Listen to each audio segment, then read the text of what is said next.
A troca da guarda. É maravilhoso. A salva de gala. 2, fogo! E um desfile esplêndido no rio. Esta é a melhor forma de locomoção. A cerimônia e a atração que é nosso legado real sempre está por perto. Eu sempre fui fascinada pela história, pelos costumes e pelos deveres que cercam a vida da realeza, bem como pelas pessoas extraordinárias que conservam essas tradições seculares nos dias atuais.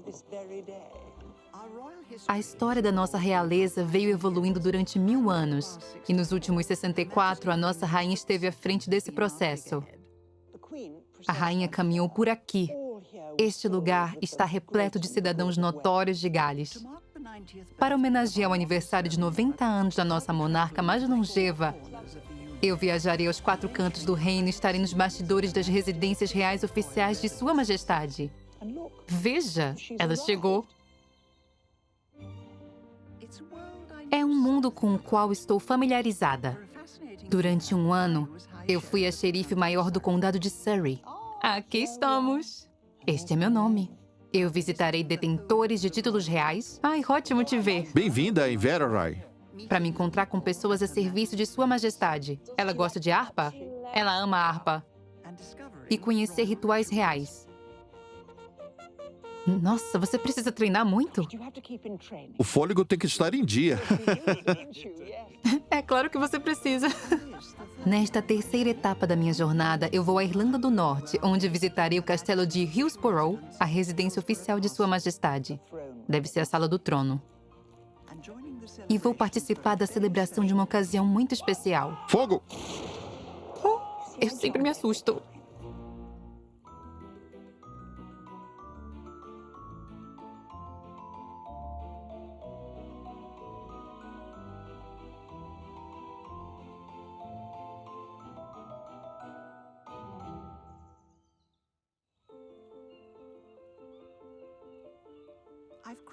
Eu atravessei o mar da Irlanda e viajei 20 quilômetros ao sul de Belfast até Hillsborough, no condado de Down. Esta comunidade pitoresca de 3.500 habitantes, com suas casas com terraços georgianos e uma igreja rústica, não é uma vila qualquer. Aqui é onde se encontra uma das residências oficiais de Sua Majestade. O castelo de Hillsborough não é bem um castelo, mas sim uma enorme mansão georgiana do século XVIII. É uma propriedade que os agentes imobiliários definiriam como uma moradia interiorana histórica. Sua Majestade, a rainha, tem vindo até aqui em compromissos oficiais desde seu primeiro compromisso público na Irlanda do Norte como princesa e como rainha desde seu tour da coroação em 1953. A rainha e o duque começaram sua viagem por Hillsborough, onde ficarão por 2 noites. Milhares de súditos leais aguardavam dar boas-vindas calorosas ao casal real. Sempre que Sua Majestade vem à Irlanda do Norte, o castelo Hillsborough se torna seu lar longe de casa. É um lugar grandioso, com este portão exuberante que é aberto apenas para a rainha. Eu estou em um dia muito especial, o 90º aniversário de Sua Majestade. Eu espero que haja eventos espetaculares para comemorar este marco.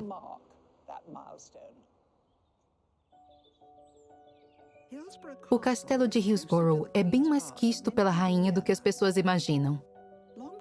Antes das visitas oficiais de Sua Majestade, ela já conhecia e amava esse lugar por conta dos dias de lazer que tinha visitado sua tia, Lady Rose Granville, da família Bois-Lyon e irmã da rainha-mãe. Lady Rose morava aqui como a esposa do governador da Irlanda do Norte. Quando sua irmã veio visitá-la, a princesa Elizabeth veio com ela para passar a noite na casa da tia. Este lugar um dia iria se tornar sua própria residência real. Se a rainha estivesse na residência, teríamos o estandarte real hasteado no mastro. O mastro está vazio hoje. A última visita da rainha ao castelo de Hillsborough foi em 2014. Quem esperou ansiosamente pela sua chegada foi o homem responsável por hastear o estandarte real. Bom dia, Robert. Bom dia, Penélope. Que bom te ver. Ai, que lindo dia. Você já tem o estandarte guardado ou eles enviam o estandarte previamente para quando a rainha chegar aqui? Ele é enviado junto com a bagagem dela. Ah, sim. E quando é que você o hasteia? Eu recebo um aviso pelo rádio quando ela passa pela entrada. Assim que ela passa pelo portão do jubileu, a bandeira já está no topo do mastro. Ela é recebida por uma bandeira esvoaçante. Se o vento ajudar. Infelizmente, a rainha não vai se juntar a nós hoje para comemorar seu aniversário. Porém, a bandeira do reino será hasteada sobre o castelo de Hillsborough para celebrar a ocasião. Do outro lado do pátio, podemos ver o corpo de oficiais em treinamento da Universidade da Rainha chegando, trazendo uma enorme peça de artilharia. Teremos uma salva de gala como parte da celebração nacional. O castelo de Hillsborough vai participar da saudação que ocorrerá nos 4 cantos do reino, do castelo de Edimburgo a Cardiff e Windsor. Em Hillsborough, 100 dos vizinhos da rainha devem comparecer nas próximas 2 horas para comemorar o aniversário de Sua Majestade. Oh, lá está a bandeira. Ela ficará hasteada lá para dizer feliz aniversário à rainha. A rainha vai comemorar seu aniversário hoje no castelo de Windsor. No entanto, sempre que Sua Majestade ou membros da família real visitam, é o trabalho da chefe do castelo de Hillsborough, Patrícia Corbett, garantir que tudo corra perfeitamente. Entre, Penélope. Obrigada. De nada. Que sala maravilhosa. Ela é linda, não é? É exuberante. Eu sei que os portões se abrem quando Sua Majestade chega. Existe alguma outra peculiaridade? Nós colocamos um tapete vermelho na porta pela qual você acabou de entrar. Há também um corneteiro da velha guarda de Hillsborough que anuncia sua chegada. O sentimento é de estima e encanto. Muitos dos empregados olham pela janela. É mesmo? Sim. As faxineiras Joan e Dorothy juntas somam mais de 16 anos a serviço de Sua Majestade, arrumando as camas e polindo os móveis da residência real para a rainha. Joan é responsável por garantir que os apartamentos reais estejam sempre impecáveis. Já Dorothy tem a importante tarefa de certificar que a realeza seja bem atendida quando passa por aqui. Hoje ela está trabalhando no polimento. Olá, Dorothy. Muitas pessoas viram para cá? Sim, isso será para as bebidas depois da salva de gala. E quando a rainha chegar, serão necessários mais limpeza e polimento? Sim. Acho que sim. Estamos muito atarefados e não importa quantas vezes eles venham, eu sempre fico apreensiva. Eu considero isso algo bom. Certamente. E ela é muito bonita. E você? Bem, eu fiquei muito empolgada quando conheci a rainha. Ela é minha pessoa favorita. É reconfortante quando ela abre aquele sorriso. Você quer que tudo esteja perfeito para eles. A limpeza é primordial. Sim, nós terminamos de limpar, depois limpamos de novo. É para garantir que tudo esteja limpo. Eu acredito que quando eles voltam para Hillsborough, seja como estar de volta a outro lar.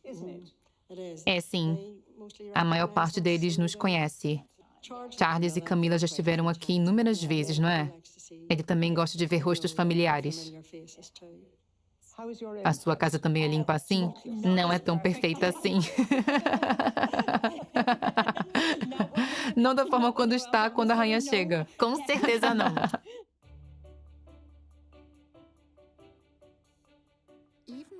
Até mesmo quando Sua Majestade não está, Joan e Dorothy têm muito o que fazer para preparar o castelo de Hillsborough para diversos visitantes e membros da realeza que comparecem para investiduras, festas ou apenas visitam esta maravilhosa casa. Algo que eu amo nessas visitas às grandes casas, mais do que qualquer outra coisa, são os livros de visita. E este, obviamente, é incrível. Aqui temos o Conde de Wessex, em maio de 2012, David Cameron,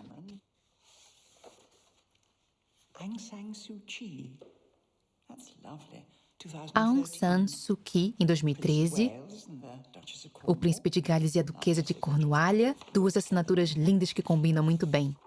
Aqui está, Sua Majestade, a Rainha e o Duque de Edimburgo em 2012. É evidente que a família real adora Hillsborough. Quem não adora? Direita, esquerda, direita, esquerda. Com a iminência da salva de gala, o corpo em treinamento começa a se posicionar.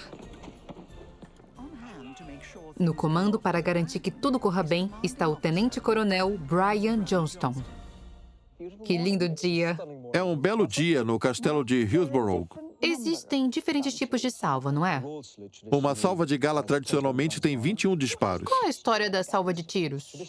O costume, quando uma embarcação da Marinha Britânica entrava no porto, ela disparava a cada um dos seus 7 canhões para mostrar ao seu hóspede que suas armas estavam descarregadas. Após isso, o porto disparava 3 vezes para cada um desses disparos. Tradicionalmente, 7 canhões disparavam e 21 canhões respondiam.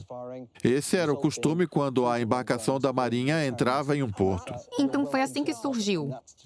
Isso, correto. É maravilhoso. Qual é o intervalo entre cada disparo? O intervalo deve ser de 3 segundos. Isso é tudo.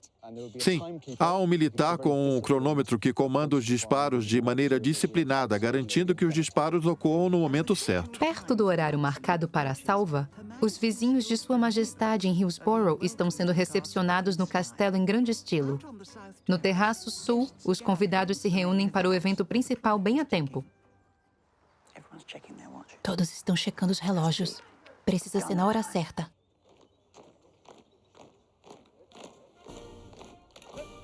Esquerda, direita. Eu acho extraordinário como o corpo em treinamento da Universidade da Rainha participa da manutenção de um ritual real que teve início em 1533, enquanto a população pode apreciar o espetáculo tranquilamente. Eles estão bem elegantes. Carregar.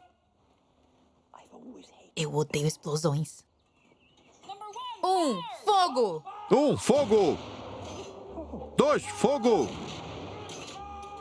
2, fogo. Fogo. É muito barulhento. 2, fogo. Eu sempre levo um susto. Fogo.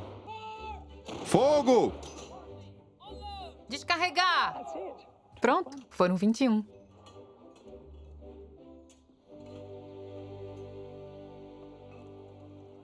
Feliz aniversário, Vossa Majestade. Foi uma cerimônia esplêndida.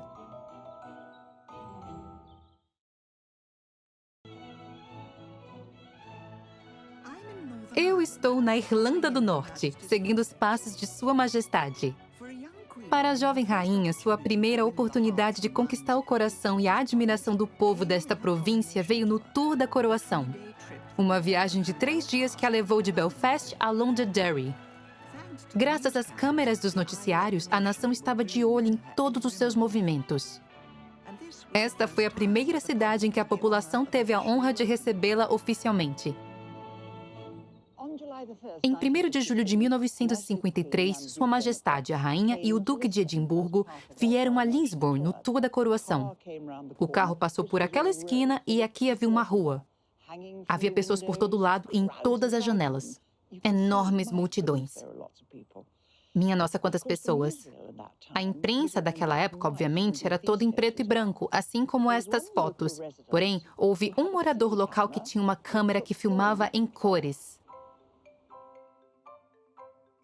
Foi Harold Patterson, um rapaz de 23 anos do Clube de Filmagens de Lisburn, que enxergou uma oportunidade de registrar em cores o dia em que a rainha visitou a cidade.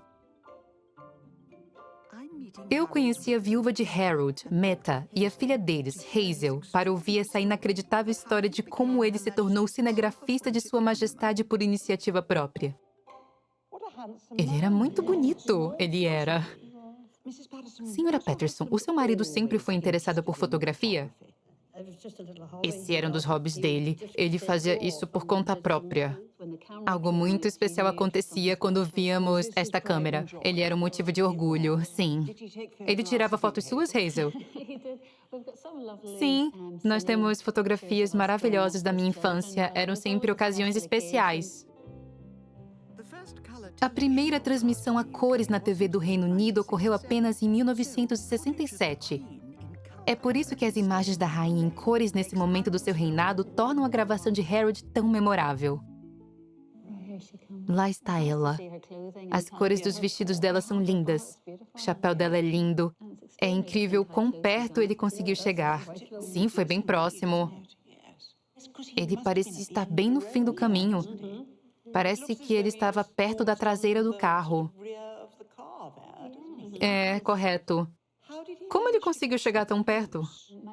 Meu pai era um comerciante local e um dia um oficial da polícia foi até a loja dele. Meu pai era um oportunista. Acredito que ele enxergou a oportunidade e pediu para ter acesso para tirar algumas fotografias da rainha em sua visita.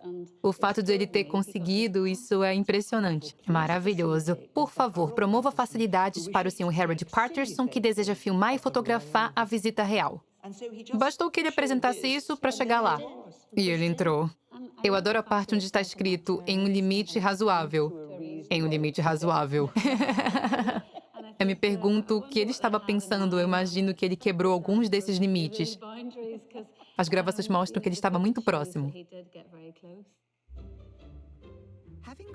Depois de gravar tudo o que pôde no aeroporto, Harold teve 30 minutos para voltar até Lisburn. Essa é a chegada, onde, novamente, ele estava a postos para o trabalho. É lindo vê-la à luz do dia e em cores. A rainha parece tão solene e calma. É algo impressionante para sua primeira visita real, não é? É verdade. Toda Lisburn deve ter comparecido para a ocasião. Tem um homem naquela beirada de maneira bem precária. É mesmo? Ele está parado ali. Uma reverência baixa. Harold continuou praticando seu hobby e, durante sua vida, desempenhou um papel importante na comunidade local. O serviço dele pela comunidade ficou demonstrado quando ele foi condecorado com a Ordem do Império Britânico. Nós passamos o dia no Palácio de Buckingham e conhecemos o Príncipe Charles. Isso é maravilhoso. Temos muito orgulho dele. Bem, vocês sabem que a memória dele vive aqui. E com essas coisas maravilhosas. Após cativar as multidões de Lisburn, o glamuroso casal real voltou para a residência real oficial de Sua Majestade, o Castelo Hillsborough, para realizar um jantar de Estado. Durante seu reinado, o castelo tem sido uma residência real bem frequentada, um lugar onde a família real repousa e em cujos apartamentos estatais ela cedia eventos. Essa deve ser a sala do trono. Eu adoro o fato de esses tronos serem bastante utilizados. Bom, o veludo está um pouco desgastado. Bom dia, Christopher. Bem-vinda a Hillsborough, Penny. Que bom te encontrar. Christopher Warwick Lack, curador da Historic Royal Palaces, tem a invejável tarefa de tomar conta dos tesouros do palácio e contar as suas fascinantes histórias. A história desta casa é extraordinária. Eu não diria que é um castelo moderno, mas se tratando de residências reais, ele é bastante jovem. Sim, ele é jovem. Nós sabemos que a parte central da casa já existia em 1788. O governo comprou essa casa em 1925 por 24 mil libras. Foi um valor justo na época. Esses eram os bons tempos. De fato. Com a venda da propriedade, o castelo foi de residência da família Hill, que deu seu nome ao lugar, para a residência oficial do governador da Irlanda do Norte, que até a década de 70 representava a coroa na ausência do monarca. Em 1945, os tios da rainha, Lord e Lady Granville, assumiram o cargo e passaram a se sentar nesses tronos em cerimônias oficiais. Então, os governadores passaram muito tempo sentados aqui. Sim, podemos ver onde a espada desgastou o veludo. Essa é uma questão interessante, pois não sabemos se devemos restaurar o material que está desgastado. Esse é um excelente histórico do seu uso. Se observarmos os tronos em outras residências reais, veremos que elas são perfeitas e estão em perfeitas condições. Por isso fizemos o questionamento: devemos restaurá-los ou deixá-los como estão? Posso opinar? Claro. Deixem como estão. Aquele estandarte é maravilhoso. Sim, esse é um estandarte, foi feito artesanalmente. Como pode ver, ele possui as iniciais E e R, bem no topo. Quando cheguei em Hillsborough, disseram-me que as iniciais eram de Elizabeth Regina. Elizabeth, a rainha. No entanto, após vasculhar alguns registros históricos, eu descobri que, na verdade, ele foi feito originalmente para Eduardo VIII. As iniciais são de Edward Rex. Como sabemos, ele abdicou em 1936, por isso o estandarte não ficou muito tempo exposto. Não colocaram um G nele. Não colocaram. Uma outra história que eu vi quando vim para cá é que poderia ser transformado em um C para representar Charles Rex. Ah, claro. Claro, com certeza. Estão se precavendo. Sim, absolutamente. O castelo de Hillsborough é uma das residências reais da rainha menos conhecidas. Mas para mim, esse é seu charme. É como um tesouro secreto da história real. Eu não sou a única a ser cativada por ele. Por ano, 10.000 pessoas agendam visitas guiadas pelo castelo e existem planos para abrir as portas da residência real para um público ainda maior, para que mais pessoas possam apreciar esta maravilhosa moradia.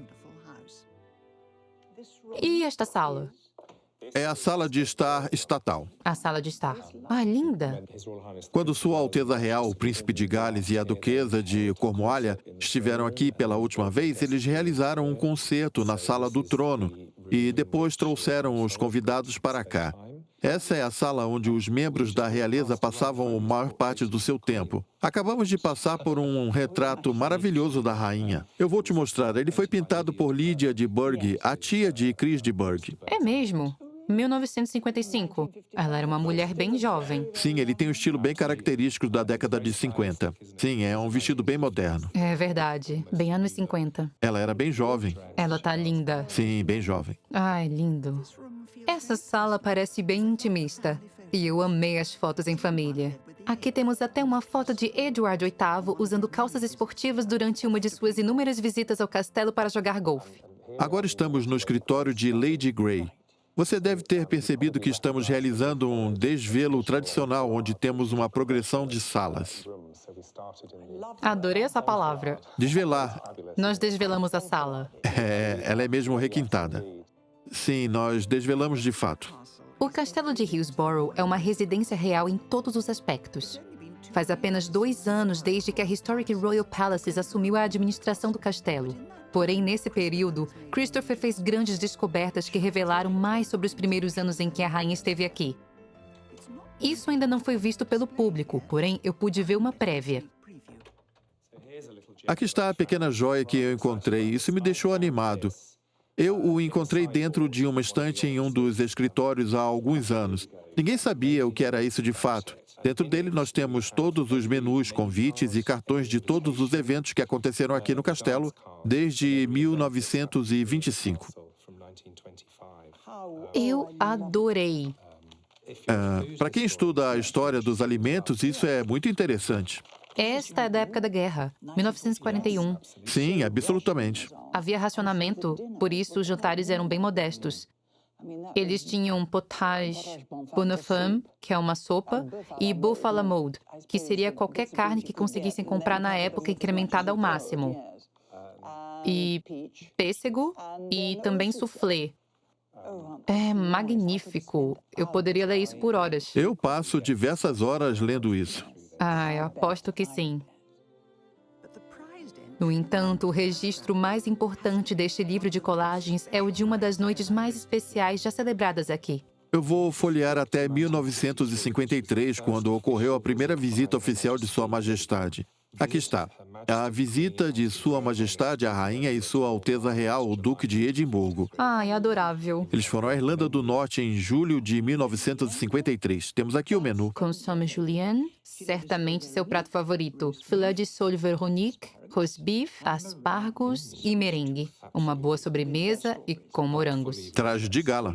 Muito lindo mesmo. Claro, traje de gala e decorações.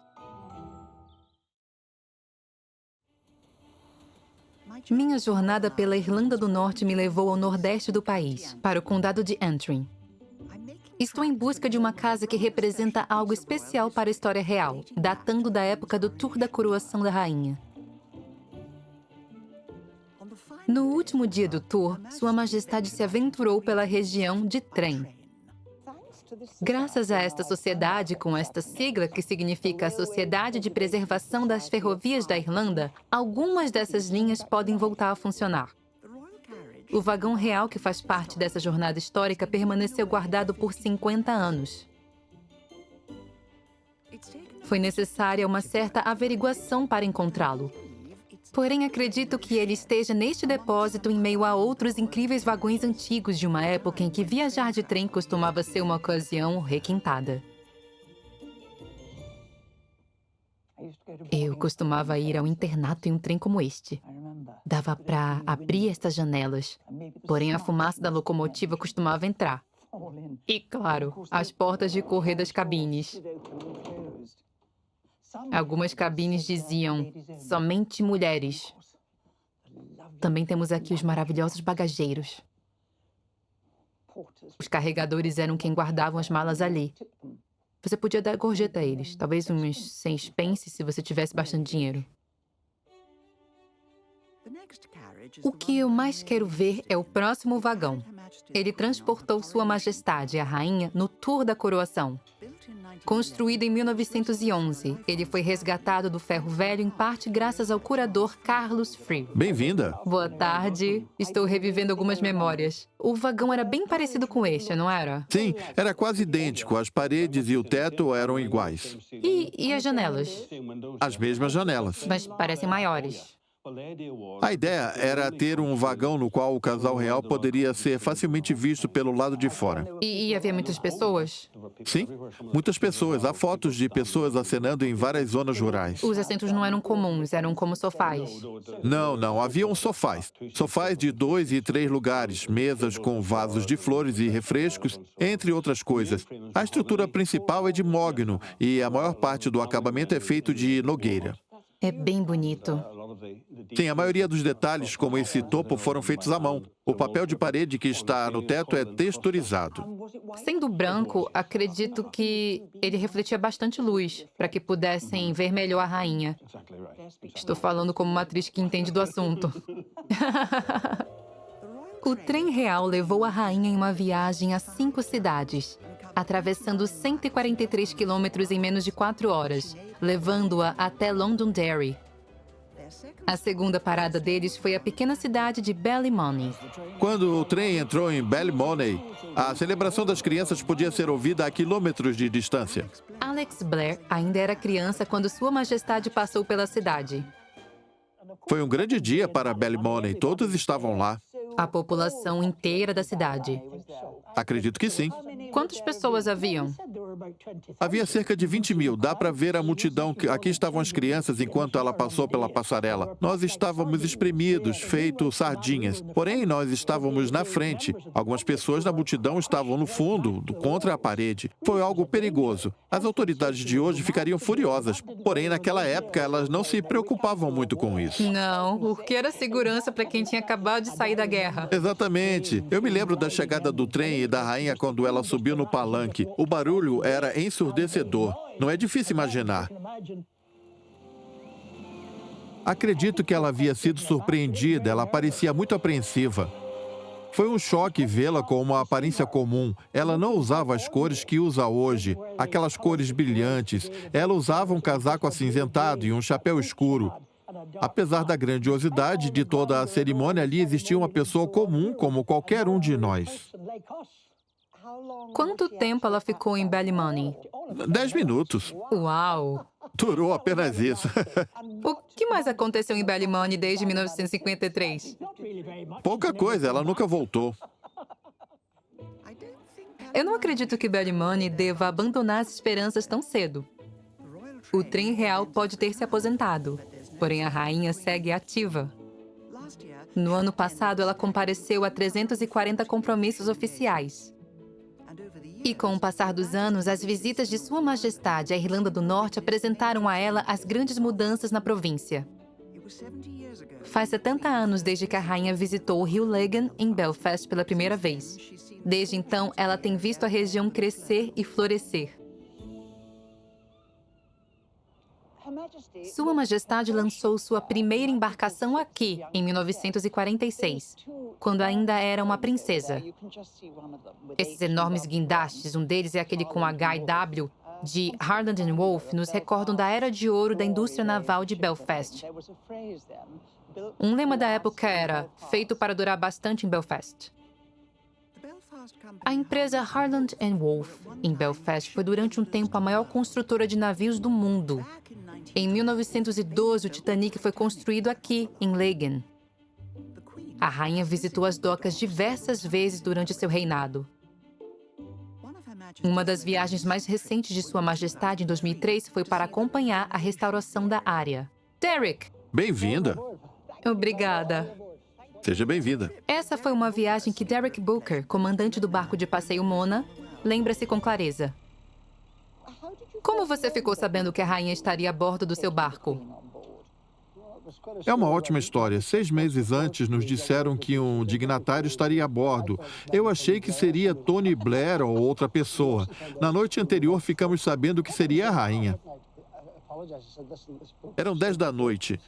No dia seguinte, o barco está cheirando a tinta. E o Duque respondeu, para a rainha, o mundo inteiro está cheirando a tinta. Creio que ela ficou conosco durante meia hora. Ela era um encanto, conversava bastante. Ela assinou o livro de visitas e também assinou para Philip. Desde a primeira visita da rainha, esta região mudou drasticamente. No lugar dos estaleiros, nós temos hoje grandes estúdios de cinema. Por outro lado, existe uma parte desta paisagem que resistiu ao avanço dos tempos. Os 2 guindastes gigantes da Harland Wolff. 2 dos maiores guindastes do mundo, Sansão e Golias. Eu achei que estavam inativos. Eles ficaram inativos por alguns anos. Fizeram planos para derrubá-los, porém houve uma enorme campanha contra isso e eles foram considerados monumentos industriais. Algo que não agradou à empresa na época, mas hoje eles estão bem satisfeitos, pois recebem bastante trabalho de parques eólicos e petroleiras. Então eles voltaram a funcionar. Sim, eles são a Torre Eiffel de Belfast. Eles podem ser vistos dos aviões, dos trens, dos carros e de diversos outros lugares. Ainda hoje eu os vejo de lugares onde nunca havia visto antes.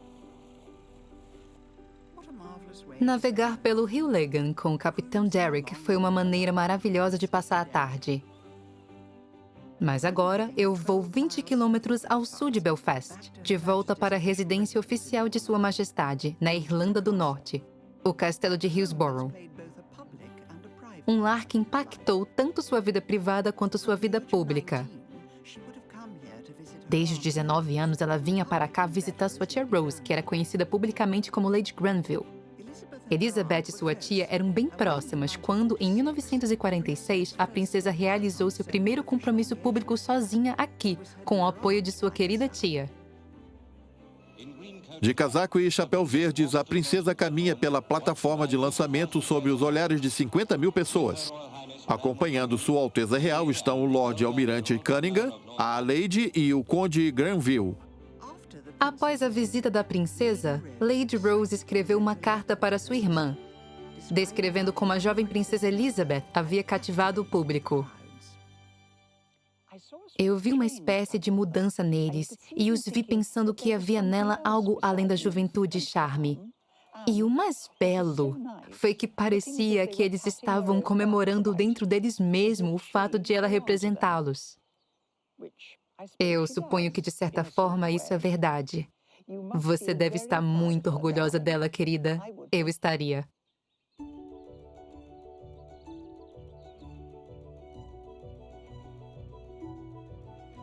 A tia da rainha era uma jardineira experiente e amava os jardins aqui. É fácil ver a razão. Eles são uma mistura de estilos que remontam a 1760. Com o passar dos séculos, cada um dos proprietários colocou sua marca neste terreno e a tia da rainha não foi uma exceção. Ela redesenhou e plantou o Jardim de Rosas Granville. Que jardim maravilhoso! Eu queria que o meu fosse tão impecável assim. Dizem que a rainha é muito afeiçoada pelas adições que a sua tia fez ao jardim. Quem cuida do jardim para a rainha é Stephen Martelli, chefe de jardins e propriedades. Sua Majestade gosta de rosas? A rainha adorava esse jardim. Ela esteve conosco no passado, mas não pôde vir até o jardim. Nessa ocasião, ela pediu para que tirássemos uma fotografia do jardim para ela. Você tirou a fotografia? Sim, de uma posição elevada. Lá em cima? Lá em cima. Ela mandou os seus agradecimentos. Foi assim que eu soube que ela recebeu as fotos. Ótimo! Naquele canto temos rosas trepadeiras. E além delas, tem algo que para mim parece um monstro. É uma única planta. É mesmo? É apenas uma planta. Estou impressionada. É a maior rododendro da Europa. Ela tem mais de 40 metros de diâmetro. Eu mesma cuido da minha rododendro, mas eu não gostaria de trabalhar podando essa planta.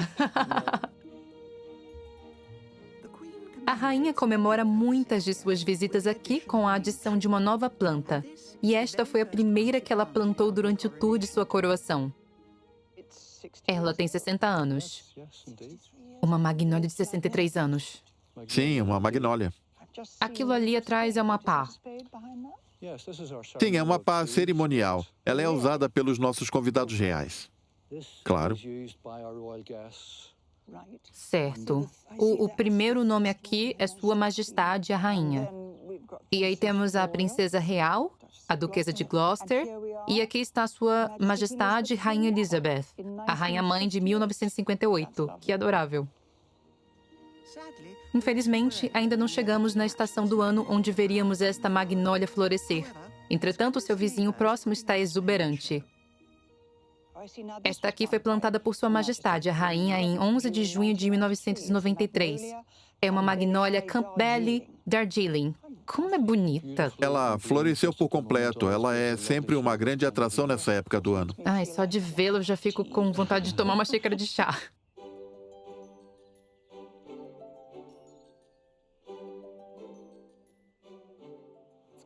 É maravilhoso. Eu entendo por que de Sua Majestade amar tanto esse lugar. Ela deve guardar muitas memórias de sua infância aqui. E ela ama o Jardim das Rosas. Infelizmente, durante essa época do ano, no mês de abril, as rosas não florescem. Eu adoraria vê-las florescer. Vou perguntar ao Stefan se ele pode me enviar uma foto.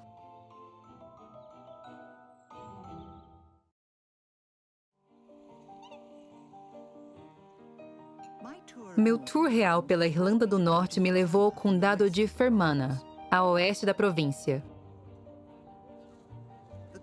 A rainha é recepcionada com entusiasmo sempre que visita, porém as opiniões quanto ao seu papel são divididas. Para a comunidade unionista, a rainha é o maior símbolo da aliança deles com o Reino Unido. Já para aqueles que desejam ver uma Irlanda unida, ela representa a potência que o está ocupando. Essa tensão política tem existido durante todo o reinado de Sua Majestade. Ela foi afetada pessoalmente pela morte de seu primo Lord Mountbatten. Porém, o povo da Irlanda do Norte está disposto a deixar essas desavenças para trás. Foi aqui, às margens do rio Erne, em Enniskillen, onde Sua Majestade escolheu realizar um gesto simbólico. Enniskillen foi abalada por uma tragédia quando, em novembro de 1987, durante a cerimônia do Dia da Lembrança, uma bomba do IRA detonou, matando 12 pessoas e ferindo outras 63. Porém, esta é uma cidade em que católicos e protestantes vivem lado a lado. No coração de Enniskillen, a catedral protestante fica bem em frente à Igreja Católica. Estou indo ao encontro do reitor da Catedral de St. Macartan, o reverendo Kenneth Hall, para falar sobre a marcante visita da rainha em 2012. Ai, obrigada. Bem-vinda à Catedral de St. Macartan, em Enniskillen. Então, foi por aqui que a rainha caminhou. Sim, ela entrou por esse portão e eu a recebi. Você ficou ansioso? Sim, um pouco. Então ela entrou por aqui. Essa placa é uma homenagem à visita dela. Que adorável.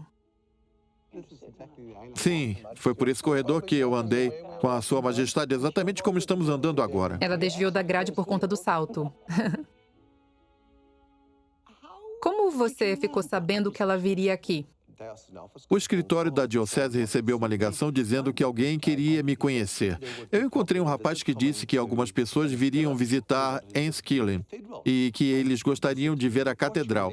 Então eu disse, qual o seu relacionamento com a Igreja Católica Romana no geral? E eu respondi, é muito bom, e eu sou bem próximo do Monsenhor. O que ele diria se Sua Majestade entrasse nessa igreja? E você ficou sem palavras. Eu não sabia o que falar. Eu disse, como é que eu vou dizer ao Monsenhor que ela é uma rainha e que vai nos visitar? Então eu fui perguntar a ele e ele imediatamente respondeu, não há problema, eu estou honrado. Que bom. Sim, foi maravilhoso. A recepção calorosa que ela recebeu naquele dia foi inacreditável. A parte mais marcante da travessia que a rainha fez por este caminho em Enniskillen foi que, pela primeira vez em seu reinado, ela pôs os pés dentro de uma igreja católica em solo irlandês. Bastou apenas alguns passos para atravessar a rua, Para chegar lá. para chegar até lá. Na verdade, mais que alguns passos, quando chegamos aqui, a multidão já estava bem aqui celebrando.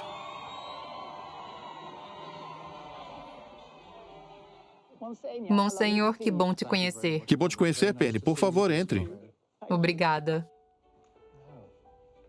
Não é linda?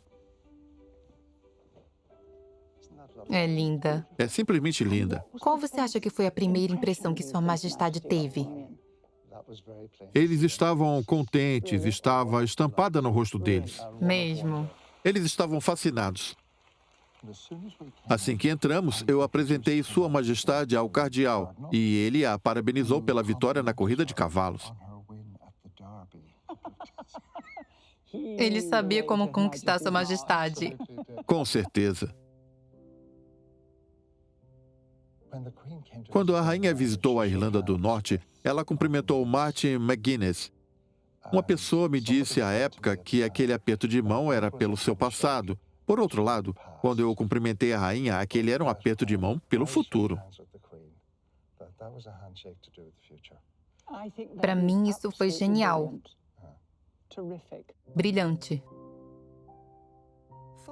Após a visita de Sua Majestade, o artista local Hector MacDonald pintou um quadro da travessia da rainha pela rua. É linda. Maravilhosa. Faz as igrejas parecerem bem mais próximas, não é? O céu ficou magnífico. Ele capturou o sentimento da esperança daquele dia. Ali está você, reitor. Sim, nós temos aí uma afirmação de que a cidade e a rua são lugares importantes. É um lugar de encontros, um lugar do povo. Esse é o lugar do futuro. Bravo.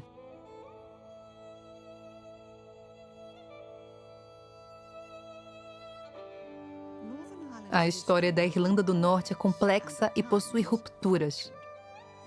O país tem sido disputado, cobiçado e dividido por séculos. Não surpreende que a história da residência real de Hillsborough tenha uma origem militar. A prova disso está bem próxima do castelo. Este é o Forte Hillsborough. Eu não sei por que ele está aqui. Ele está cercado de muralhas e possui vários portões. Esta fortaleza foi construída em meados do século XVII pela família Hill, que mais tarde deu seu nome para o vilarejo Hillsborough. É bem íngreme. Não sei quem eles queriam manter afastados, mas creio que deve ter sido alguém capaz de escalar muralhas altas. Vejam! Alguém está vindo vestindo um traje completo. Uau!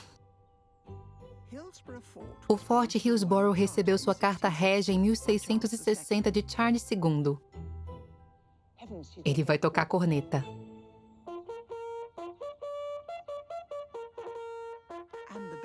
A importância histórica dessa construção é celebrada ainda nos dias de hoje pela velha guarda de Hillsborough. Quando a guarda de honra cerimonial se apresenta, creio que seja de costume inspecioná-los. Seria rude não fazer isso. Boa tarde, senhores. Boa tarde, bem-vinda ao Forte Hillsborough. Você está elegante, Andrew, não é? Sim, claro. Você tocou a corneta naquela direção, porém o som que eu ouvi foi muito alto. O local reflete o som de volta para dentro. Nossa, você precisa treinar muito? O fôlego precisa estar em dia. Claro que você precisa. Andrew Carlyle é o corneteiro oficial do Forte Hillsborough e esses finos cavalheiros com seus uniformes alinhados são voluntários que mantêm viva essa tradição do século XVII. Os uniformes e as espadas são impressionantes. Essa é a forma como era no passado. Sim, esse uniforme é inspirado no uniforme da guarda holandesa de William III. A espada que carregamos é um sabre da cavalaria britânica de 1796. Elas parecem afiadas. Só a ponta está afiada. Eu descobri isso da pior maneira. A guarda de Hillsborough foi extinta em 1891. Porém, estes cavalheiros estão à espera e prontos para responder o chamado. Você estará de prontidão quando a família real vier a Hillsborough. Sim, caso formos requisitados, espero que sejamos. Enquanto os guardas esperam pelo chamado, o corneteiro Andrew já está a serviço de Sua Majestade. Você toca sempre que Sua Majestade vem a Hillsborough. Sim, em todas as visitas reais. Eu fico em frente ao portão de entrada e anuncio a chegada conforme os carros vão passando. Você tem algum toque especial? Sim, eu toco a saudação real. Você pode tocar para nós? Enquanto Andrew anuncia a chegada da rainha, minha jornada pela Irlanda do Norte e minha visita à residência real de Sua Majestade vão chegando ao fim. Maravilhoso! O que mais me impressionou durante o tempo que passei na Irlanda do Norte foi a quantidade de mudanças que a Sua Majestade presenciou durante seu reinado. Ela passou por momentos bons e ruins, do seu tour de coroação em 1953 à sua visita simbólica a uma igreja católica na Irlanda do Norte pela primeira vez em 2012. Foi fascinante celebrar seu aniversário de 90 anos aqui no Castelo de Hillsborough. Fogo! Em grande estilo. Estou iniciando a minha viagem a Gales, naquela que é a mais grandiosa e venerável das residências reais que este país já viu. O castelo de Carnarvon foi uma afirmação de Edward I, feita em pedra e construída para impressionar. Se estivermos levando em conta a localização das residências reais, esta estaria em primeiro lugar, localizada no topo da ilha de Anglesey, no Estreito de Menai. Seu propósito era o de garantir uma reivindicação de soberania sobre Gales e para ser a residência oficial do Príncipe de Gales, um título que tem sido passado aos herdeiros reais desde então. 668 anos depois, nossa rainha manteve a tradição presidindo esse antigo rito de passagem. Em 1º de julho de 1969, a investidura do Príncipe de Gales ocorreu aqui, no magnífico Castelo de Carnarvon.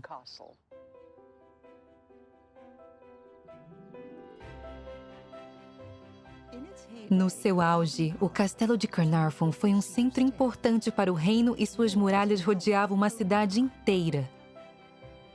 Contando com 2 portões reais, um grande salão e 12 torres, ele oferecia uma acomodação incomparável.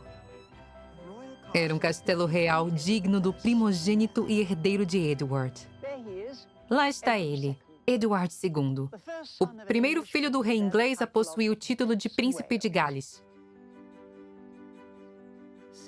Os séculos ao relento tornaram o príncipe Edward irreconhecível. Porém, quando era vivo, ele ficava bastante elegante em suas vestimentas. 21 príncipes e 668 anos depois, chegou a vez de nossa rainha coroar um novo príncipe de Gales. Apesar do castelo ter deixado de ser uma residência real há muito tempo, sua fachada ainda é régia. Esta é a Torre da Águia e aqui temos uma entrada especial. Este é o portão do monarca. Nos tempos medievais, a realeza podia vir pelo rio, atracar e entrar por este portão. Dessa forma, eles evitavam contato com a população da cidade. Acho que eu posso entrar por aqui, vou tentar. Obviamente, as coisas mudaram um pouco. A investidura do Príncipe de Gales foi um evento bastante publicizado. E o esplendor cerimonial era a palavra de ordem. A nação inteira estava empolgada, pois esse seria o primeiro evento real a ser transmitido ao vivo e em cores na TV. A rainha caminhou por aqui. Este lugar estava repleto de cidadãos notórios de Gales. Havia trombeteiros no topo das muralhas tocando a fanfarra real. Havia 4.000 convidados para a cerimônia no castelo e, como esperado, o evento contou com a presença de um enorme coral galês. Nesse grupo havia cantores do coral galês masculino de Anglesey e Bangor.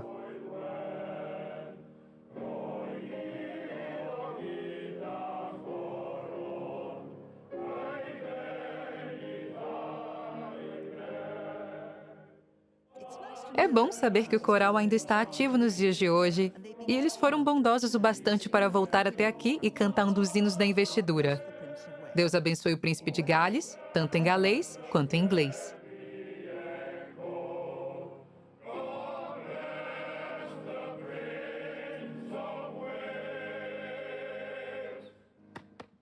Bravo, maravilhoso. Creio que um de vocês esteve aqui em julho de 1969, foi você? Sim, sim. Que incrível! Dave Evans veio da ilha de Anglesey do outro lado deste rio e tinha 31 anos quando ocorreu a investidura. Qual era o tamanho do coral? Havia ao todo cerca de 200 pessoas. É mesmo? Tivemos que vir de carruagem de Bangor. De carruagem. Sim, passamos a noite na universidade e fomos escoltados pela polícia até o portão. Foi um dia incrível. Foi algo do qual nunca esquecerei. Por quanto tempo você praticou? Foram semanas. Muitas semanas. Por bastante tempo, sim. Aposto que sim. A cerimônia de investidura foi a culminação de meses de preparativos. Ela foi organizada pelo marido da princesa Margaret, o renomado fotógrafo Lord Snowdon, que detinha o título de vigia do castelo de Carnarvon.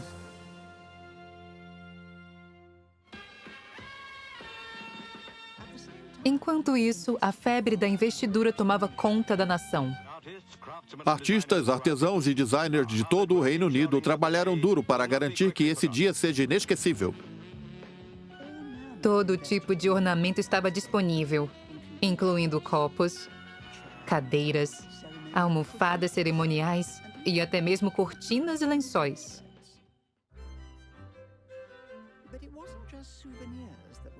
Mas não foram fabricados apenas souvenirs para acompanhar a investidura iminente.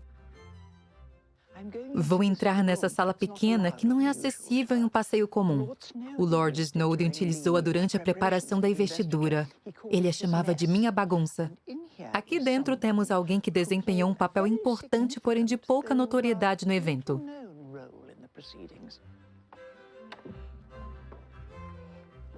Olá, David. Oh, como você está?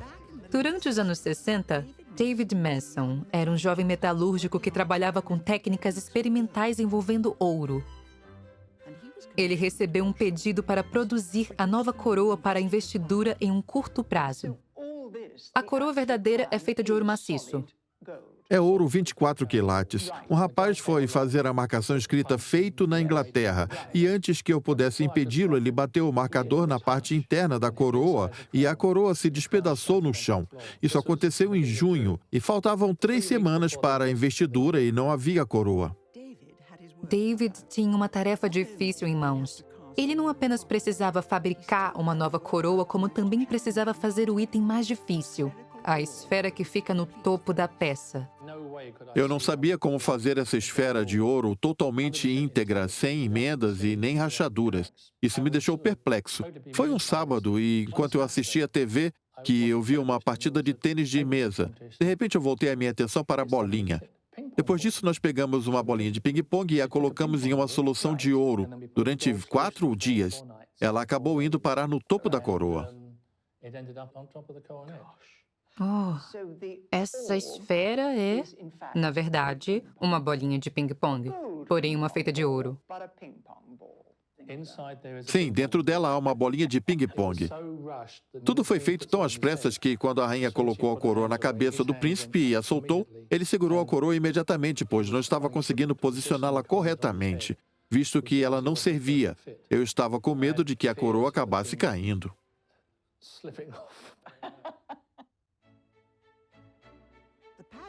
A pompa dessa cerimônia teve seu ápice com o ritual da investidura, realizado por uma mãe e seu filho. A cerimônia foi realizada aqui, neste maravilhoso círculo de ardósia galesa. Houve um momento em particular na cerimônia quando a rainha abotoou a capa do príncipe, então com 20 anos. Foi um momento de ternura em meio ao mar de espetáculo e pompa. Eu, Charles, príncipe de Gales, declaro-me seu súdito de corpo e vida.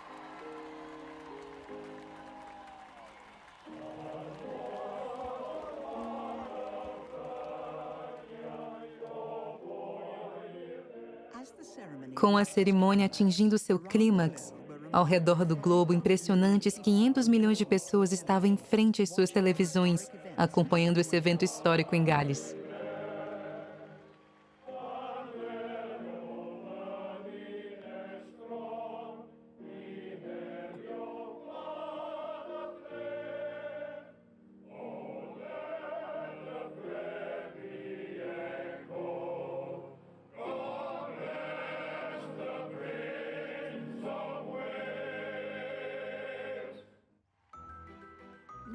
A seguir, a rainha apresenta um novo príncipe de Gales à nação. O povo saiu dos bares lotados e começou a aplaudir. Bem aqui, eu estou seguindo os passos do príncipe Charles a todo vapor. Não consigo ver os trilhos. Eles sumiram. E estou conhecendo os súditos mais leais da rainha. Ele é muito forte.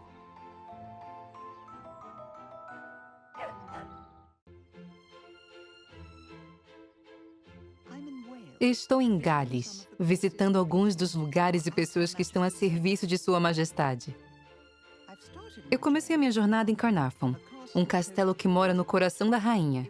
Foi aqui que, em 1969, ela investiu seu filho mais velho como príncipe de Gales.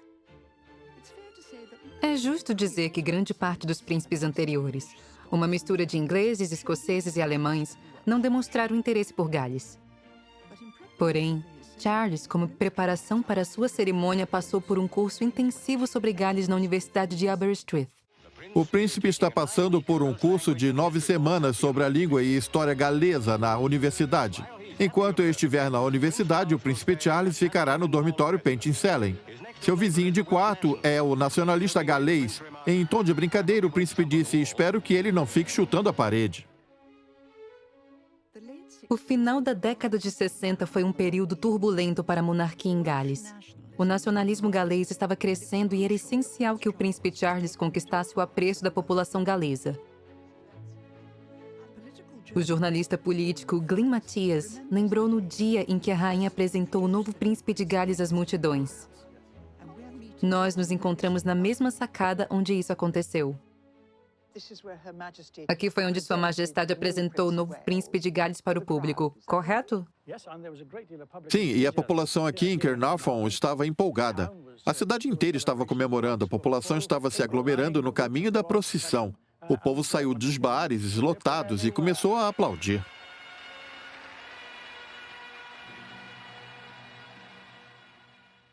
Os galeses estavam ansiosos por isso, não? Sim, sim. A maioria dos galeses eram favoráveis, porém era um período turbulento em Gales. O primeiro premier nacionalista de Gales foi eleito em 1966. A Sociedade da Língua Galesa estava depredando placas de trânsito em inglês com tinta. É sério? Havia também campanhas com o uso de violência, como a explosão de gasodutos e instalações. Por essa razão, esse local estava abarrotado de policiais e agentes especiais. Mesmo assim, houve um enorme clima de celebração com muitas pessoas ansiosas pela realização desse evento. A população reunida na praça de Carnarvon deram ao príncipe calorosas boas-vindas que ficarão registradas para sempre como uma demonstração de afeto. Você enxerga mais alguma investidura no futuro? Podemos levar em conta a forma como o povo de Gales vê a monarquia, o príncipe Charles e o príncipe William. O príncipe William é muito popular e passou bastante tempo aqui em Anglesey, pilotando helicópteros. Ele conquistou muito respeito com isso. Acredito que ele terá um enorme apoio quando chegar a hora de suceder o príncipe Charles como príncipe de Gales. Se temos ou não uma investidura desse tipo, será uma questão de política interessante. Após sua investidura, o príncipe Charles partiu em uma excursão real à moda antiga. Essa foi uma oportunidade de testar um pouco do galês que ele aprendeu. Foi um tour enérgico de 4 dias que levou Sua Alteza Real do Castelo de Carnarvon, passando pelo interior rural de Gales até chegar à costa sul, encerrando-se no Castelo de Cardiff. Foi o início da história de amor entre o príncipe e Gales. Em 2007, ele e a duquesa da Cornualha passaram a residir em Carmarthenshire, em uma tradicional casa de campo galesa. Estou partindo na minha própria jornada para visitar os lugares de Gales que têm um significado importante para o príncipe de Gales e para a rainha.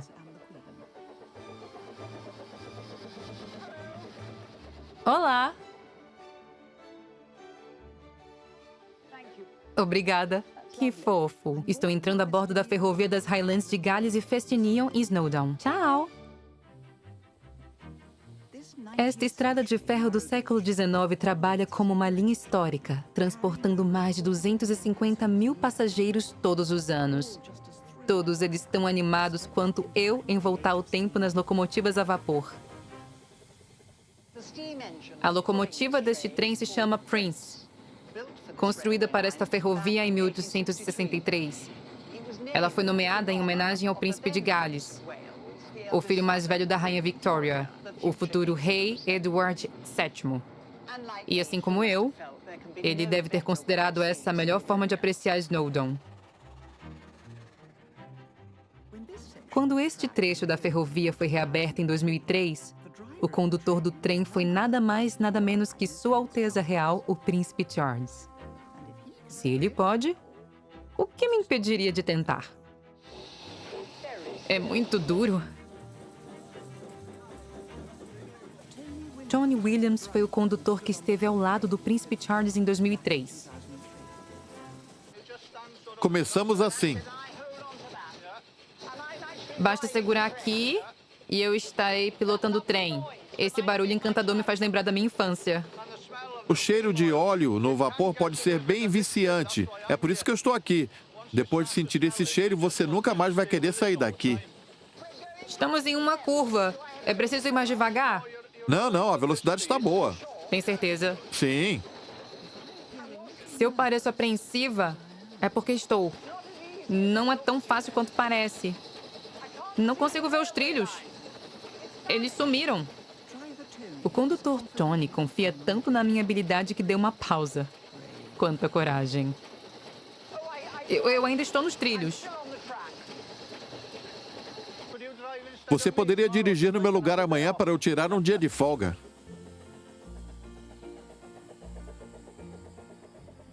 Esta gloriosa ferrovia foi construída para transportar a ardósia das minas de Snowdon.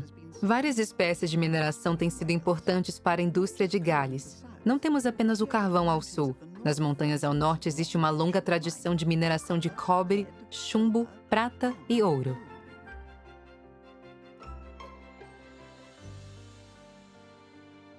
Mas este não é qualquer tipo de ouro. Este é o ouro régio. Quando a rainha-mãe se casou em 1923, ela fez seu anel de casamento de ouro galês. Ao longo dos anos, o ouro da região tem sido dado de presente à realeza, permitindo que a rainha, o príncipe Charles e, mais recentemente, o príncipe William e a duquesa de Cambridge preservassem essa tradição. Com este anel, caso-me contigo. O ouro do anel de Catherine veio das colinas que ficam ao redor da pequena cidade galesa de Dojedley, no norte do país, onde, em meados do século XIX, havia uma indústria de mineração de ouro muito lucrativa.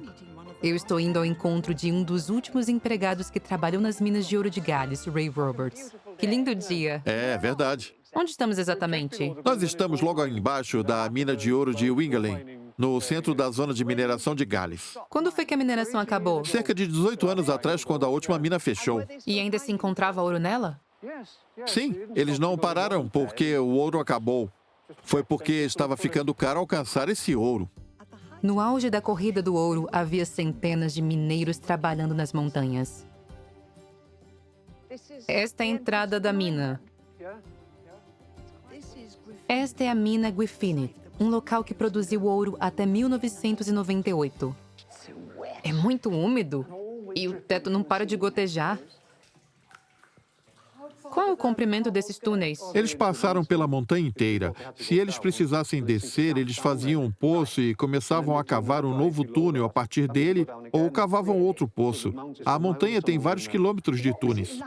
Como era trabalhar em uma mina como esta? Escuro, frio, triste e úmido. Eu gostava de trabalhar aqui, era agradável. Eu prefiro evitar esses adjetivos. Apesar da mina ter sido fechada em 1998, ainda há uma grande demanda pelo autêntico ouro de Gales. Mesmo depois de ter trabalhado por anos com ouro, Ray ainda é fascinado por esse raro metal galês. Meu Deus, isso é ouro de verdade. Sim, é possível encontrar pedaços maiores por aí. Esse foi o pedaço maior que eu encontrei. Esse é um pedaço enorme. Quanto que ele pesa? Quase 5 gramas. Incrível. Seria possível diferenciar o ouro galês do ouro que eu estou usando? O ouro de Gales tem uma cor mais viva. Ele parece ter uma cor rosada. Sim, Você acredita que viverá para ver a mineração sendo retomada aqui? eu espero que sim. A empresa para a qual eu trabalhei tem planos para reabrir a mina de Wingulane. Boa sorte, espero que haja muito ouro nessas colinas. Acredito que há, por que não haveria? Com uma pitada de sorte, essa indústria galesa histórica vai voltar à ativa e, se tudo der certo, vão reabastecer os estoques dos ourives reais.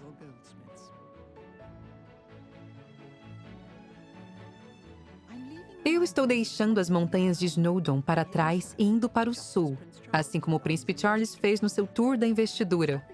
Vou fazer uma parada no condado de Pembroke, na costa sul. É uma região de Gales conhecida por conta de algo que a rainha considera ser tão precioso quanto o ouro real. Boa menina, boa menina. Vem aqui me dar um beijo. A rainha ganhou seu primeiro corgi quando ainda era pequena, e desde então ela ama essa raça. Eu concordo com ela. Eu mesma tive 4 deles e eu sei como conquistá-los. É bem simples. Iti. Pronto. Faça alguma coisa? Existem 2 tipos de corgis. Iti é uma Welsh Corgi Pembroke, típicos do condado de Pembroke e a raça favorita de Sua Majestade. Eles são menos compridos e mais leves que seus primos distantes, os Welsh Corgi Cardigan. Mary Davis é uma criadora de corgis de Pembroke, ganhadora do Prêmio Crufts. Aqui estão seus amigos. Espera! Ela é muito forte. Mary e seus cães estão a serviço de Sua Majestade de uma maneira única.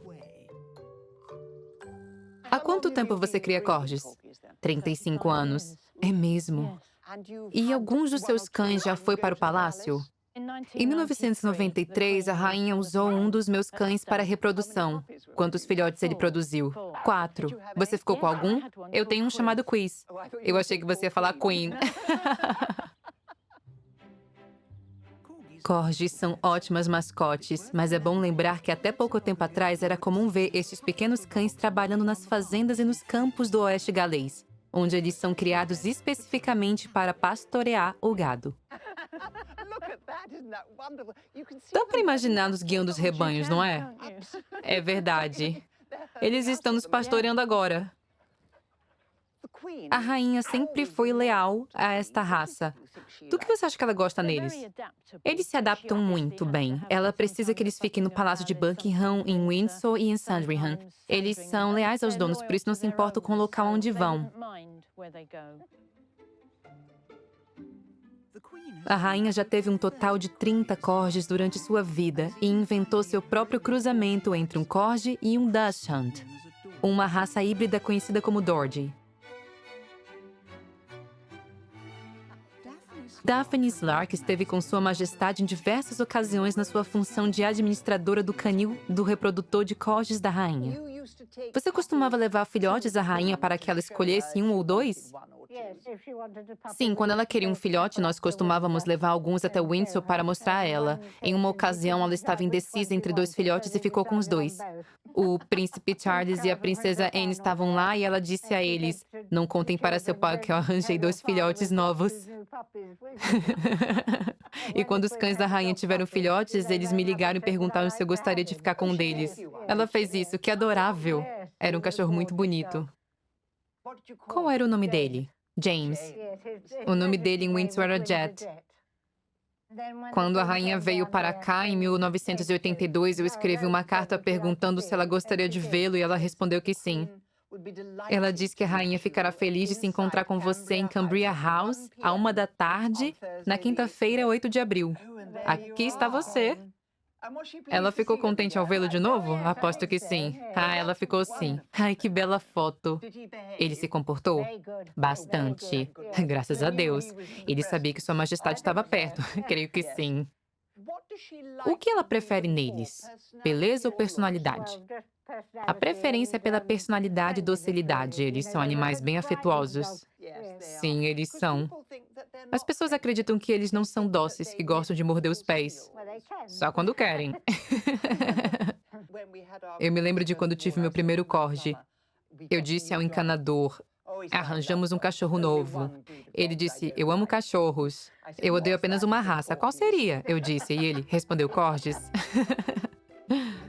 Eu acho interessante que esse pequeno cão da fazenda tenha se tornado um mascote real em menos de um século, tudo graças a Sua Majestade a Rainha.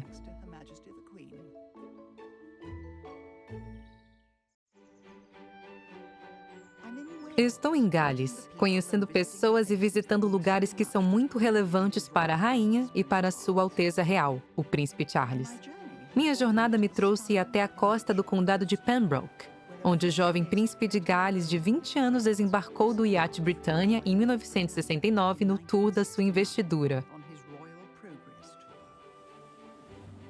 Para repetir sua jornada, eu também viajei por água. Estamos em Ramsey Sound, perto da costa de St. David's.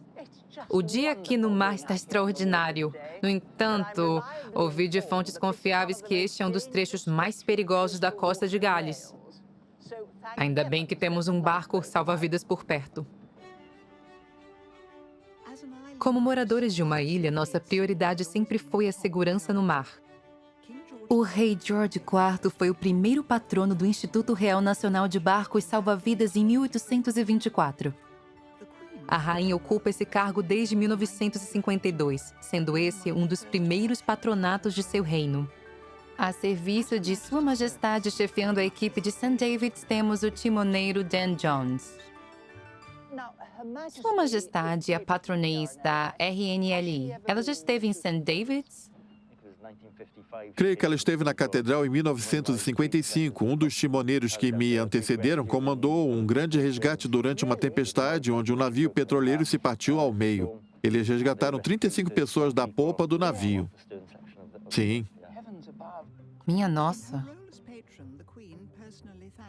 Como patroness, a rainha parabenizou pessoalmente o timoneiro William Watts Williams e sua equipe pela bravura.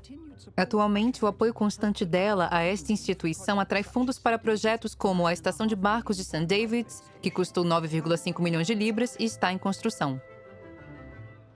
Ela tem todos os equipamentos que vocês precisam. Sim, essa é a parte mais importante. As duas torres que temos atualmente são de 140 anos atrás e não possuem ferramentas para gerenciamento de risco nem salas de treinamento. Da época dos barcos a remo. Sim, temos remos e velas. Quem vai inaugurar a sua nova estação? Eu não sei dizer, talvez você possa voltar aqui no futuro. O encontro da rainha com os heróicos salva-vidas de St. David's aconteceu bem perto daqui, na Catedral de St. David's. Uma cerimônia esplendorosa na Catedral de St. David's, o Santuário Nacional de Gales, com a participação da rainha e do duque. A visita à catedral foi histórica. Foi a primeira visita de um soberano desde Eduardo I. A visita de Sua Majestade em 1955 foi o início de sua relação especial com a pequena comunidade de St. David's. Em 1995, ela concedeu a este assentamento rural de 1,6 mil pessoas o status de cidade após o governo recomendar que seu status histórico fosse reinstaurado. O mais intrigante sobre esta catedral é que Sua Majestade tem um assento próprio aqui dentro.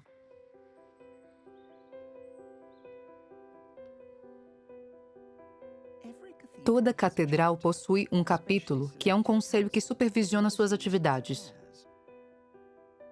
No entanto, St. David's é a única catedral a honrar a monarca com uma posição oficial no capítulo e um assento próprio. Esta associação real tem um passado sombrio. No século XVI, quando Henrique VIII dissolveu os monastérios, o colégio religioso associado a este monastério foi extinto e o chefe do colégio foi expulso do capítulo. Desde então, essa posição tem sido passada entre os monarcas.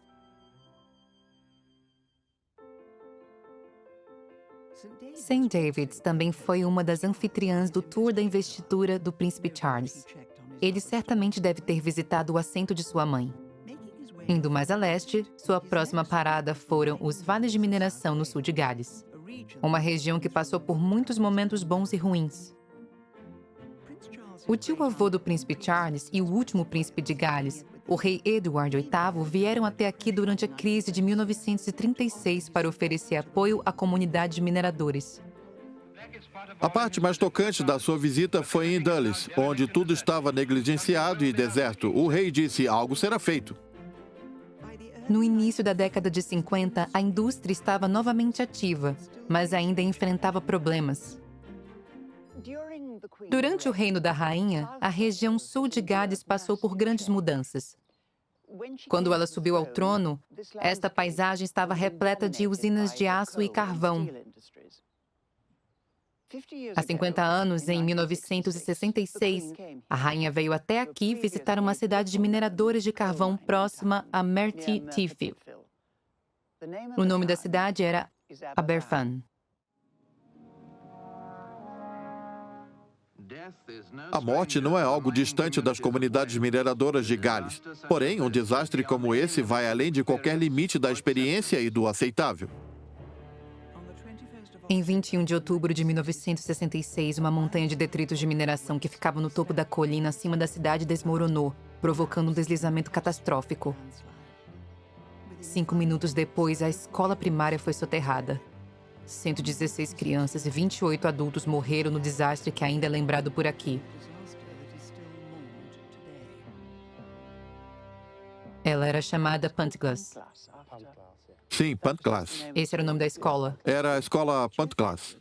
Geoff Edwards foi a última criança a ser retirada da escola com vida. Esta é a área principal. Sim, é aqui que a escola ficava e onde hoje fica o Jardim Memorial. Cada uma das áreas verdes representa uma sala de aula. Esse corredor por onde estamos caminhando era o salão principal da escola. No dia 21 de outubro de 1966, ouviu-se o som que parecia ser de um trovão e que foi ficando cada vez mais alto. A professora, então, acalmou os alunos, dizendo que era apenas um trovão.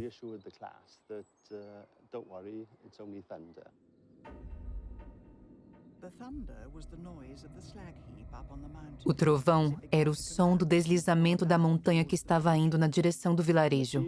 O material veio da encosta da montanha, derrubou a parede que ficava aqui e soterrou tudo até o local onde eu estava. Eu estava sentado bem aqui.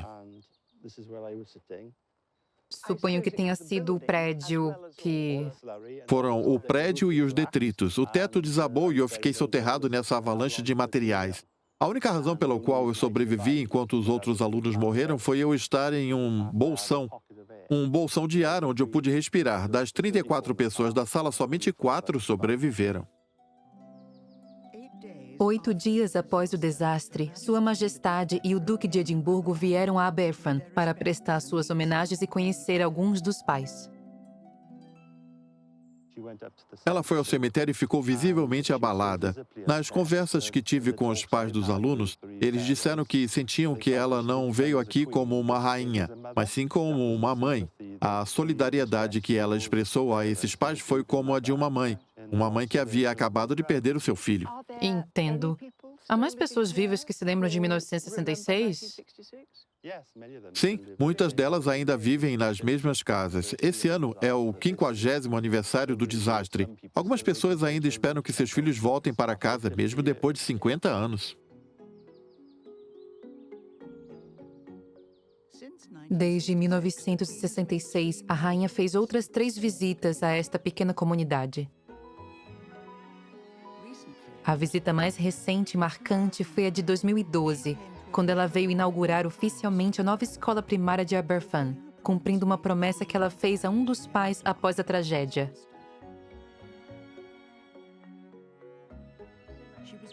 Ela foi recepcionada na entrada pela diretora Simone Roden. Acredito que estava bem diferente na época. Sim, a calçada que está na nossa frente estava repleta de crianças balançando bandeiras e bastante animadas pela chegada de Sua Majestade. Você apresentou o lugar a ela? Sim, eu tive a sorte de levá-la em um passeio pela escola. Você pode me levar? Claro, obrigada. Esta é a placa que Sua Majestade inaugurou com a data oficial da inauguração da escola. Ela viu este retrato? Sim. Ela gostou? Ela sorriu.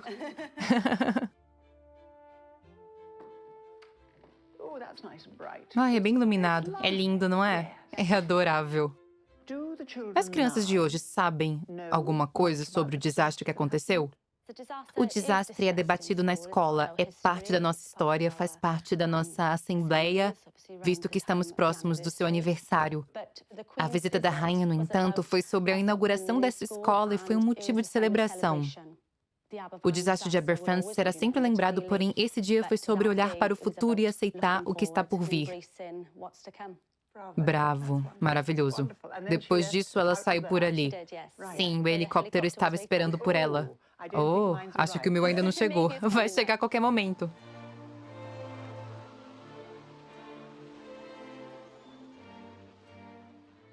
Nada pode preparar alguém para uma visita a Aberfan. O sentimento da tragédia ainda persiste.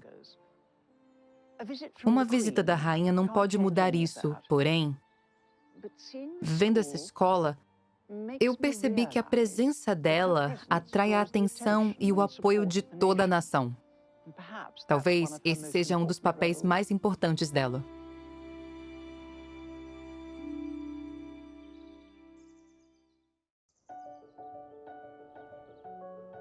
Eu iniciei minha jornada por Gales no Castelo de Carnarvon, construído por Edward I para consolidar seu poder e riquezas em Gales. Enquanto buscava reforçar seu controle sobre as fronteiras, ele buscou modernizar as moedas do rei com a criação de uma ambiciosa nova Real Casa da Moeda na Torre de Londres. Esta é uma instituição real que tem atuado ativamente nos últimos 1000 anos. Em 1968, ela encontrou em Gales um novo lar no período que antecedeu a decimalização. A rainha e o príncipe Charles realizaram a cerimônia de inauguração. A prioridade será produzir 4 bilhões de moedas decimais, que serão necessárias quando o Reino Unido adotar os decimais em 1972. Eu vou conhecer o curador sênior Graham Dyer, que começou a trabalhar na Real Casa da Moeda na década de 60. O monarca sempre esteve associado com a Real Casa da Moeda. Com certeza. Nós nos enxergamos como servos da monarquia há mais de 1000 anos. Sua Majestade ainda se envolve de alguma forma? Sim, pois ainda lidamos com as moedas da rainha e ainda precisamos da sua autoridade para emitir mais moeda. Durante seu longo reinado de 64 anos, é extraordinária a quantidade de retratos que tivemos nas moedas, não é? O costume é atualizar o retrato aproximadamente a cada 20 anos.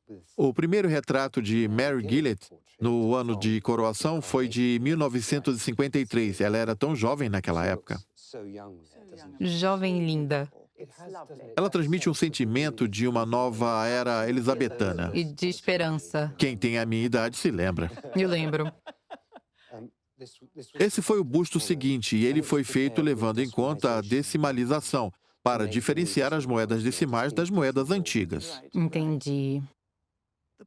O retrato da rainha foi atualizado novamente em 1985 e depois disso, em 1998. Acabamos de adotar um 5º retrato para a nova cunhagem. É esse aqui? Ele é feito por Judy Clark. Essas foram produzidas neste ano. Essas são moedas especiais feitas para o aniversário de 90 anos da rainha. Elas valem algum dinheiro? Essas moedas possuem um valor de face. Essa é de 1000 libras e essa outra é de 500 libras. Se eu for a uma loja, eu consigo comprar algo com elas? Não. Ela tem 1 quilo de ouro. Esta aqui tem 1 quilo de prata. É mesmo?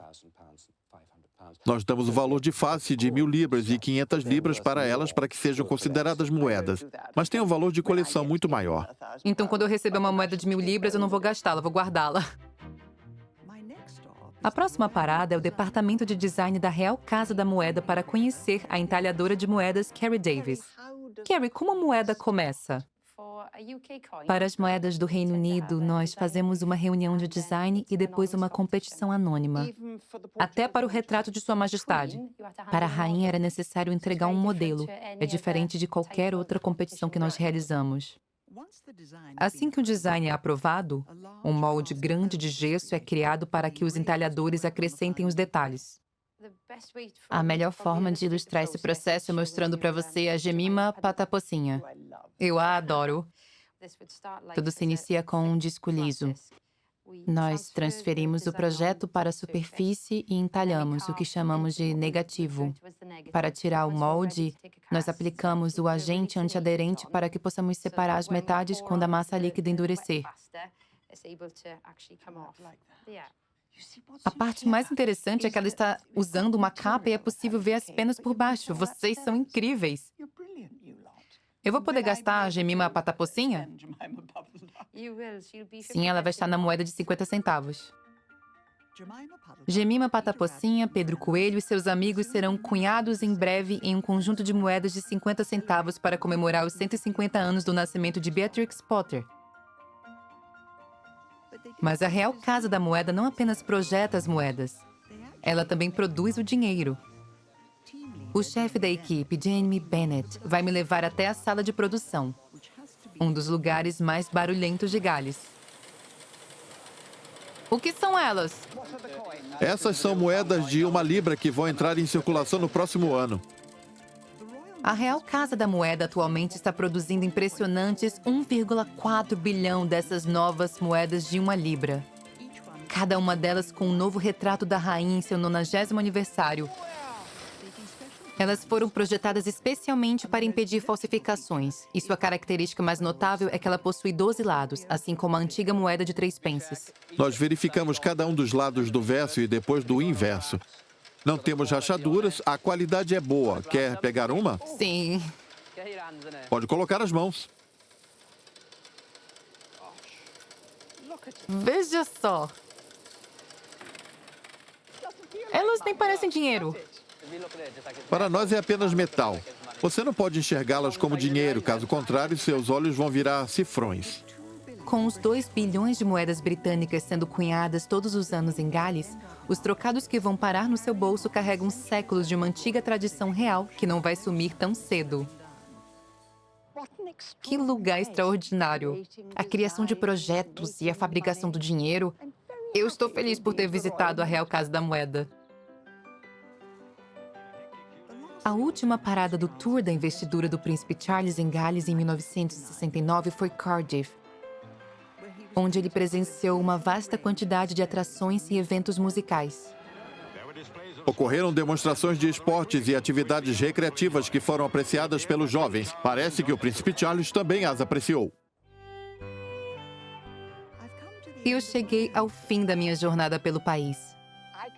Não consigo imaginar uma forma melhor de encerrar minha passagem por Gales do que passear pelos campos do castelo de Cardiff enquanto ouço essas adoráveis moças tocando harpa. 4 dessas jovens e talentosas musicistas são do Real Colégio Galês de Música e Dramaturgia. A harpista do meio é Claire Jones, a antiga harpista oficial do Príncipe de Gales. Você não é mais a harpista do Príncipe de Gales. Não, eu estive neste posto durante 4 anos e nesse período eu participei de 180 eventos da família real, incluindo apresentações particulares para Sua Majestade, a Rainha. Ela gosta de harpa? Ela ama a harpa. Eu também toquei no maior evento da minha vida, que foi o casamento do Príncipe William com a Catherine Middleton. O Príncipe de Gales reinstaurou o cargo de harpista. Ele o fez. Agora serão 5 harpistas. Essa é uma chance para jovens galesas de crescerem nessa carreira. Algumas dessas jovens aqui hoje estão aptas para o cargo de harpista real. Talvez alguma delas consiga esse cargo. Maravilhoso. Estarei torcendo por vocês. É bastante apropriado que minha viagem pela terra da música se encerre com um encontro melodioso. Minha jornada para visitar as residências oficiais de Sua Majestade me levou aos 4 cantos do reino, e que jornada ela foi! Eu tive a sorte de visitar castelos. Eu viajei em lindas embarcações. Ai, glorioso! e conheci pessoas que preservam algumas tradições reais curiosas e maravilhosas. Disparar! Alguns desses costumes se mantiveram os mesmos durante séculos. No entanto, o que mais me impressionou em minhas viagens foi a forma como o Reino Unido mudou durante o reino de Sua Majestade. Aqui está o telefone dela. A tecnologia avançou, o mundo encolheu e o nosso sentimento de identidade regional cresceu. Porém, em meio a esses tempos de mudanças, a rainha foi uma constante. A dedicação dela pelo nosso país é muito notável. Feliz aniversário, senhora!